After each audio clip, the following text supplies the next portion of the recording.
Hello everyone, Assalamu alaikum. It's me Tashki and welcome back to my channel Tashki's Cooking and Vlog. I hope আমার আজকের ভিডিওটি আপনাদের কাছে খুবই ভালো লাগবে। শুক্রবারে কিভাবে আমরা টেবিল সেটআপ করলাম, কি রান্না করলাম সেটাই তোমাদের সাথে আজকে শেয়ার করব। আম্মু আজকের মেনুতে ডেজার্ট হিসেবে জর্দা রেখেছে। সো জর্দাটা আম্মু আগে থেকে রান্না করে রেখেছিল, এখন জাস্ট আমি এটাকে একটু সাজিয়ে গুজিয়ে নিচ্ছি। সো ফার্স্টে একটা বোলে আমি এখানে জর্দাটা নিয়েছি আর কিছু ফ্রুটস দিয়ে দিচ্ছি। আর ফ্রুটসে আমি এখানে নিয়েছি আনার আর কিছু আঙুর। তো এই ফ্রুটসগুলো দিয়ে এখন ভালোভাবে মিক্স করে নিচ্ছি।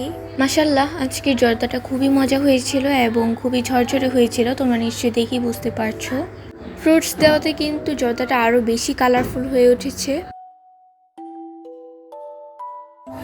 মিক্স হয়ে গেলে এখানে আমি কিছু বেবি সুইট নিয়েছি আর এখানে আমি অল্প কয়েকটাই নিয়েছি যা সাজানোর জন্য।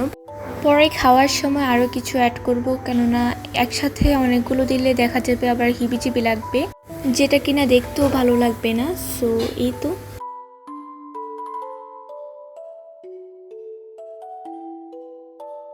সুইটগুলো দেওয়াতে কিন্তু লুকটা একদম চেঞ্জ হয়ে গিয়েছে, দেখতে আরও বেশি কালারফুল লাগছে। জর্দাটাতেও কিন্তু অনেক বেশি গ্লেজ দিচ্ছিল অ্যান্ড জর্দার কালারটা কিন্তু অনেক সুন্দরভাবে ফুটে উঠেছে। জর্দার ফটো অ্যান্ড ভিডিও তোলার পর এখন কি আমি আমার টেবিলটাকেও সেট আপ করে নিচ্ছি। তো এই তো ফার্স্টে এখানে আমি একটা টেবিল রানার নিয়ে নিয়েছি আর এই টেবিল রানারটা কিন্তু খুবই জোস একটা টেবিল রানার আর কালারটাও কিন্তু আমার কাছে খুবই ভালো লাগে এই কালারটা।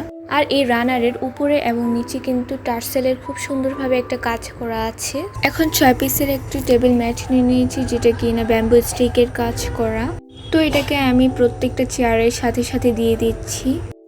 ম্যাট দেওয়া হয়ে গেলে এখন আমি টেবিলটাকে সাজিয়ে নিচ্ছি একে একে করে খাবার দিয়ে। যেহেতু আমরা ঘরের মানুষই খাবো তাই আজকে বেশি কিছু আয়োজন করিনি। আম্মু জাস্ট আমাদের এক একজনের পছন্দ অনুযায়ী এক এক রকম রান্নার আয়োজন করেছে। আসলে একটা একটা করে আইটেম করতে করতে অনেকগুলো আইটেমই হয়ে গিয়েছে। যেহেতু এই ফ্রাইডেতেই প্রত্যেকটা ফ্যামিলি মেম্বার একসাথে আমরা হই, তো দেখা যায় কি সেই দিনটা আমরা আরেকটু স্পেশাল করার চেষ্টা করি, কারণ রেগুলার দিনে দেখা যায় কি এক একজন এক এক টাইমে খাওয়া হয়। তাই প্রত্যেক ফ্রাইডেতেই আমি আর আমার আম্মু চেষ্টা করি যে কিভাবে এই দিনটাকে আরও বেশি স্পেশাল করা যায়। যাই হোক, সব কিছু দিয়ে টেবিলটাকে সেট আপ করার পরও কেন জানি আমার একটু খালি খালি লাগছিল। তো মনে পড়লো আমি তো এখানে ফ্লাওয়ার ভাস দিইনি। পার্সোনালি আমার কাছে ফ্লাওয়ার ভাসটা দেওয়াতে টেবিলটা দেখতে এত বেশি সুন্দর লাগছিল, কালারফুল, অ্যাস্থেটিক, লাক্সারি লাগছিল। অ্যান্ড আমার আজকে সেট আপটা তোমাদের কাছে কেমন লাগলো তা কিন্তু আমাকে কমেন্টে জানাতে ভুলবেন না। আর আজকের ব্লগটা এতটুকুই ছিল, ভালো লাগলে কিন্তু অবশ্যই একটি লাইক শেয়ার করে দিবা। আর আল্লাহ হাফিজ।